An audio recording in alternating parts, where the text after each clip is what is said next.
안녕하세요. 반갑습니다. 주식관리의 그대에게 이정열입니다. 자, 오늘 한미반도체가 주가 급등 흐름들을 오늘 2시 59분 기준으로 해서 14% 정도 가량 상승하는 모습들을 보여줬습니다. 강의 종료된 이후에도 대체거래소를 통해서 14%까지 급등하는 모습들을 보여주고 아랫꼬리가 쫙 말아 올라오면서 거래량들도 기분 좋게 보여주는 흐름을 보였습니다. 일단은 제가 한미반도체라는 기업의 장기적인 전망성에 대해서 계속 설명드리고 있었는데 지금 최근에 공매도가 계속 증가되고 있었던 상태에서 외국인들도 수급이 매도세를 계속 보여주고 있었던 상태였었죠. 근데 지금 대차 거래가 오늘 좀 줄어드는 모습을 보였습니다. 4월 22일 전일 대차 거래가 줄어들면서 공매도가 일시적으로 조금 상환된 모습들을 보였거든요. 그러나 누적 공매도량 자체는 줄어들진 않았죠. 근데 대체 거래가 줄어들면서 공매도가 이제 줄어들 가능성에 대해서 집중을 하고, 그리고 그동안 매도를 했었던 게 외국인들 입장이었었더라면 최근에 오늘 4월 23일에 외국인과 기관에서 순매수 흐름들을 보여주면서 공매도가 상환될 가능성에 대해서 이전에 조금 집중할 필요는 있을 것 같습니다. 공매도가 줄어들게 되면은 그때는 언제나 대응 시점이 될 수 있다라고 말씀을 드리기도 했었죠.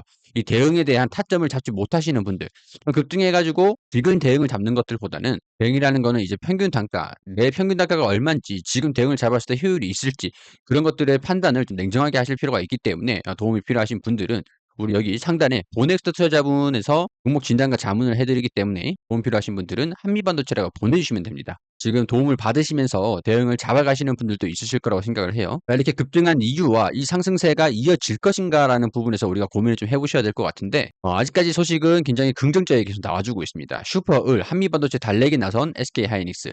지금 최근에 한미반도체하고 SK하이닉스가 PC 본더를 둘러싼 공급망 다변화, 이런 부분에서 한미반도체가 굉장히 열이 받아 있는 상태란 말이죠. 그래서 SK하이닉스의 PC 본더를 28% 정도 인상시키겠다. 그리고 투입되어 있는 엔지니어들을 전부 다 빼겠다. 이렇게 얘기를 하면서 SK하이닉스 입장에서는 발등에 불이 떨어지게 된 그런 상태가 됐습니다. 한미반도체 측은 엔지니어 철수뿐만 아니라 장비 가격을 28% 인상하겠다고 SK하이닉스에 통보해서 슈퍼 의류라는 위상을 확인시키기도 했다.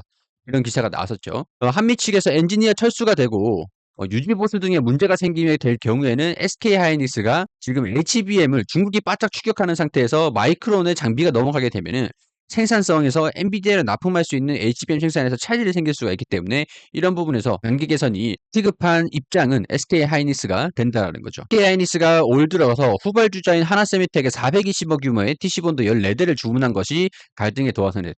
그냥 14대를 주문한 게 아니라 가격을 한미반도체가 납품하고 있는 가격보다 웃돈을 주고 14대를 비싸게 구입을 한 게, 그게 한미반도체의 자존심을 긁게 되는 계기가 됐다. 그러면서 한미반도체가 마이크론에 공급하고 있다라는 걸 간접적으로 알려지게 된 게 지난 3월 31일에 발표됐던 공식인데, 여기에서 1분기 해외 고객사 비중이 90%로 영업이익이 49%대, 그러니까 50%대 육박할 것으로 전망이 된다라는 소식이 있었습니다. 이때 한미반도체가 얘기를 하고 싶었던 거는 해외 고객사 비중이 90%인데 이 90%가 마이크론이다.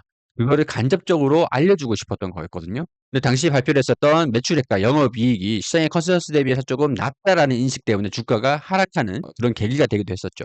다시 돌아와서 해외 매출 비중이 90%라는 거는 SK하이닉스에 납품하지 않아도 우리는 실적을 잘 낼 자신이 있다라는 것들을 어필을 한 거예요. 더군다나 과거에 삼성전자하고도 특허 분쟁이 좀 있었기 때문에 삼성전자에 이 TC본드를 납품하지 않았었거든요. 근데 이번에 SK하이닉스의 관계가 소원하게 되면서 삼성과의 관계 회복도 있을 수 있겠구나. 지금 삼성 같은 경우에서는 SK하이닉스의 HBM 점유율이 좀 뺏기게 되면서 자존심도 많이 구기고 발등에 불이 떨어져 있는 상태이기 때문에 이 한미반도체와의 관계 개선이 굉장히 좀 중요하게 적용될 수 있습니다. 이래 되면은 적과의 적은 친구라고 할 수 있기 때문에 삼성과의 다시 관계 회복에서 나서는 것이 아닐까. 이렇게 되면 한미반도체 입장에서는 SK하이닉스를 잃어도 삼성전자하고 마이크론, 그리고 중국에 납품하면 되는 것들이기 때문에 삼성과의 관계 회복에 나서는 것 아니냐라는 소식들이 있기도 했습니다. 업계 관계자가 16일 업계에 따르면 최근 삼성전자와 TC본드 등의 주요 제품 납품을 협의한 것으로 알려졌다. 소송이 마무리된 뒤에 일단 3기간 시간이 흘렀죠. 그리고 업무 담당자도 상당수 바뀌면서 이 두 회사 간의 교류가 제조되게 된 것들이 긍정적이지 않을까. 삼성전자는 한미반도체에 검증된 장비를 활용을 하면은 최신 HBM인 이 12단 또는 16단 제품의 수요를 잡는 데도 도움이 될 것이기 때문에 이 한미반도체와 삼성전자의 관계 개선에 대한 부분들에서도, 그리고 지금 한미반도체가 7공장을 하면서 이 차세대 공정, 그러니까 HBM4죠. 지금 여기에 들어가는 차세대 공정인 하이브리드 본딩 협력도 이어질 수 있다는 거.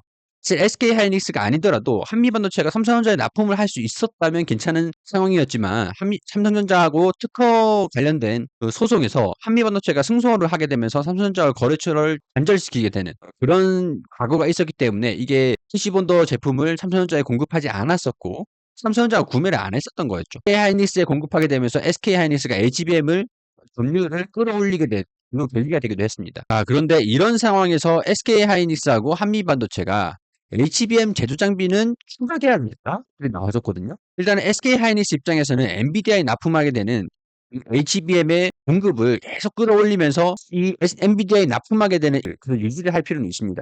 그렇기 때문에 갑자기 대다수의 장비가 PC본더가 한미반도체 장비가 되어 있는데 이 한미반도체 엔지니어가 다 빠져나가게 되면은 생산을 하다가 고장이 났어요. 유지보수가 불가능하게 되잖아요. 그럼 이 유지보수도 즉각적으로 보수를 받지 못하게 되고 생산에 차질이 생기다 보니까 이 엔비디아에 납품하게 되는 이 신뢰성을 잃어버릴 수 있는 그런 상황이라는 거죠. 그렇기 때문에 SK 하이닉스가 한미반도체를 좀 달래기 위한 조치라고 저는 판단을 하고 있거든요. 이르면 상반기에 TC본도 30대 정도를 발주할 것으로 예상이 된다. 아마 최근에 18일 업계에 따르면 SK하이닉스 경영진이 최근 한미반도체와 갈등 양상이 확산되는 것을 보고 한미반도체 본사를 찾아가서 협력 관계 회복을 논의했다는 소식들이 있었죠. 그리고 난 다음에 이 30대 발주를 추가적으로 할 수 있을 것이다라는 소식이 들려주면서 오늘 주가가 큰 폭으로 상승하게 된 주요 원인이라고 할 수 있을 것 같습니다. 그리고 4월 22일 오늘 한미반도체 회장이 자녀 2명의 주식을 726억 원을 증여했다. 일반적으로 자산을 증여를 한다라는 거는 증여세 회피, 증여세를 좀 줄이기 위해서 가장 낮을 때, 평가가 가장 낮고 증여세를 낮게 낼 수 있을 때, 그때 보통 증여를 하기도 합니다.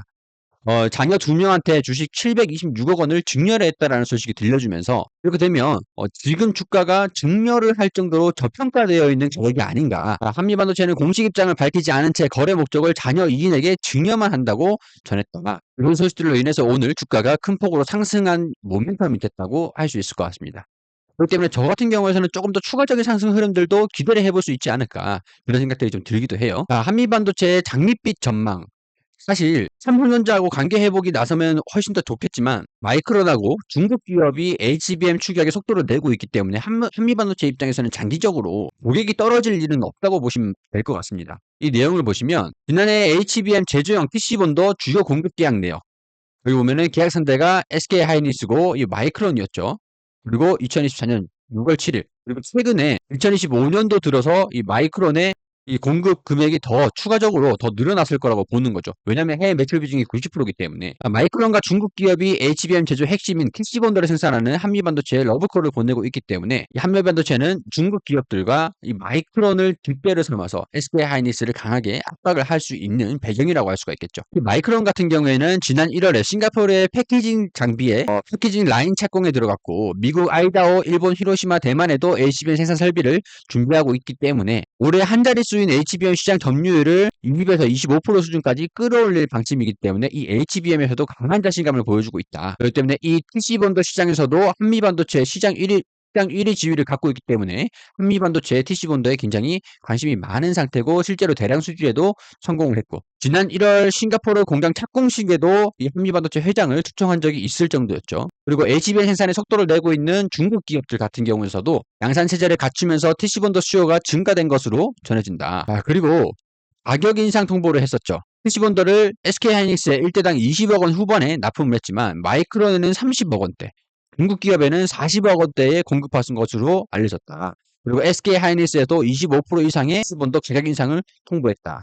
25%가 인상된 가격에서 30대를 추가 발주를 해준다면 영업 이익률에 대한 증가세는 더욱더 커질 수가 있겠죠. 그리고 최근에 한미반도체의 IR 기업 공개에 돌연 연기가 있었는데 기업 설명회를 연기를 시켰습니다. 근데 여기서는 SK하이닉스하고 갈등이 주요 원인이 될 수 있지 않을까 그렇게 생각을 하는데 저는 이제 좀 반대로 생각합니다. 지난 4월에 경영진이 한미반도체 본사에 방문했잖아요. 그리고 추가 공급도 있을 거라는 소식이 들려주고 있는 상태잖아요. 그렇기 때문에 한미반도체 입장에서는 지금 주가가 급등을 하는 것들에 아직 준비가 되어 있지 않을까. 준비가 안 되어 있지 않을까. 왜냐면은 자사주를 꾸준히 매입을 하고 증여도 해야 되고 지금 주가가 낮아졌을 때 굉장히 많은 일을 해놔야 되는데 하이닉스가 관계가 소원해졌던 것들이 지금 개선이 됐다고 봐요. 특히 삼성전자 같은 경우에도 협의를 하고 있는 상태인데 이거를 공개하기가 아직은 확정된 상황들을 발표를 할 수도 없는 거고 최근에는 이 SK하이닉스를 굉장히 공격하면서 "왜 아무 말도 하지 않느냐. 너네가 문제 아니야. 니네 가격 인상시킬 거야. 이런 식으로 엔지니어 다 뺄 거야." 이렇게 공격을 했었는데 이제는 입장을 바뀌어야 되잖아요. SK하이닉스가 본사에 찾아와 가지고 단기 개선을 요구를 하면서 개선의 단계를 다시 회복시키자. 이런 얘기들을 하면서 삼성전자도 그렇고 마이크론도 그렇고 정리해야 되는 그런 입장이 바뀐 것들이 굉장히 많을 거라고 봅니다. 그렇기 때문에 이번에 SK하고 갈등 파장이 커졌다면 오히려 IR을 빨리 열어 가지고 SK하이닉스를 비난을 했겠죠. 하지만 이번에 IR을 연기를 시켰다라는 거는 입장이 바뀌었기 때문에 준비할 시간이 조금 더 필요하지 않을까 이렇게 보고 있습니다. 이런 개인적인 생각들이고 최근에 외국인과 기관에서도 순매수가 강하게 들어와 주면서 주가가 이렇게 강하게 상승하는 모습을 보여주고 있는데 이 9만 원 부근들 있죠. 이 9만 원 부근에서 저항이 살짝 있기 때문에 이 부분에서 돌파를 거래량이 이렇게 동반이 되면서 강하게 뚫어줄 는 움직임들을 보여줄 수 있을지 이게 지금 포인트라고 보이거든요. 이 물량을 보셔야 될 것 같은데 외국인이랑 기관이랑 오늘 매수를 했다고 해서 내일도 매수를 할 수 있을까 이런 부분들은 좀 더 지켜볼 필요는 있습니다. 매수하는 척하면서 이런 식으로 매수하는 척하면서 매도로 전환되기도 했었잖아요. 근데 그거 치고는 양이 좀 많이 나오긴 했어요. 오늘 개인 투자자들이 매도를 좀 많이 하기도 했었고 거래량이 동반되면서 좀 매수세가 강하게 나와준다고 하면 이 9만 원 부분들을 단기적으로 돌파할 수 있을 가능성들이 높을 거라고 보지만 그래도 개인 투자자들이 그동안 대응을 잡아가고 있었던 물량들이 꽤 많기 때문에 이 물량들을 어떻게 소화하는지 이 부분에서 추가적으로 주가 움직임들을 보면서 제가 브리핑을 드릴 수 있도록 하겠습니다. 그리고 우리 협업사인 보네스트 투자문에서 카톡방을 공부방을 이렇게 운영을 하고 있습니다. 지금 보시는 것처럼 이렇게 종목들이 좀 나와 있는데요. 이게 가장 최신 종목들 현황입니다. 굉장히 많은데 전부 다 빨간색 이거 다 보이시죠? 4월 17일에 미스터 블루 1205원에 9시 27분에 추천주로 드렸거든요. 4월 17일 이 부근에서 1200원과 1230원, 38원 이렇게 주가가 움직이고 있을 때 이 부분에서 추천을 드렸었죠. 그러고 난 다음에 주가가 1748원까지 20% 이상이 상승했습니다. 자, 이렇게 어림잡아도 상승폭이 40% 가까이가 넘게 올라갔죠. 자, 그리고 4월 18일에 나우 아이비 1680원일 때 3시 7분에 이 부분에서 4월 18일 여기 4월 18일에 당 막판에 추천을 드리고 난 이후에 상한가를 도달을 하고 2,700원대의 주가가 2,500원까지 상승하는 모습. 이것도 어림잡아서 한 46%가량 이상의 상승세를 보였습니다. IB 인베스트먼트 같은 경우도 4월 21일에 12시 56분에 이 구간에서 추천을 드렸었거든요. 단기적으로 35% 이상의 상승 흐름들을 보여줬네요. 그리고 4월 21일에 성신양에 11,080원 10시 5분쯤에 추천을 드렸습니다. 그리고 난 다음에 주가가 15,560원 정도까지 단기적으로 한 40%가량이 상승하는 모습들 보였습니다. 이렇게 무료 공부방을 운영을 하면서 장중 추천주들도 안내를 드리고 있는데 오네익스트 투자 자문사는 금융위원회에 정식으로 등록되어 있는 전문 투자 자문사이기 때문에 종목 진단과 시황, 1대1 종목 상담도 가능합니다. 그렇기 때문에 종목 진단이 필요하신 분들은 종목 명의로 보내주시면 되시고 공부방 입장을 원하시는 분들은 카톡이라고 보내주시면 되겠습니다. 그리고 여기서 보시면 주력주라고 실리콘2 이렇게 나와 있죠. 이런 주력주는 주간 리포트를 무료로 드리는 주간 리포트를 통해서 나옵니다. 평균 기대 수익률이 70% 정도 이상이 된다고 해요. 이런 식으로 업황과 섹터에 대한 분석 내용들 말씀을 드리면서 이런 식으로 종목명과 목표가, 가치 투자를 중심으로 해가지고 어떤 사업을 영위하는지 미래 전망이 어떻게 되는지 이런 식으로 리포트들을 제공을 해드리거든요. 이것도 이제 카톡방 공부방 안에서 주력주를 통해서 종목 안내를 드리기 때문에 여러분들께 굉장히 도움이 많이 되실 거라고 생각을 합니다.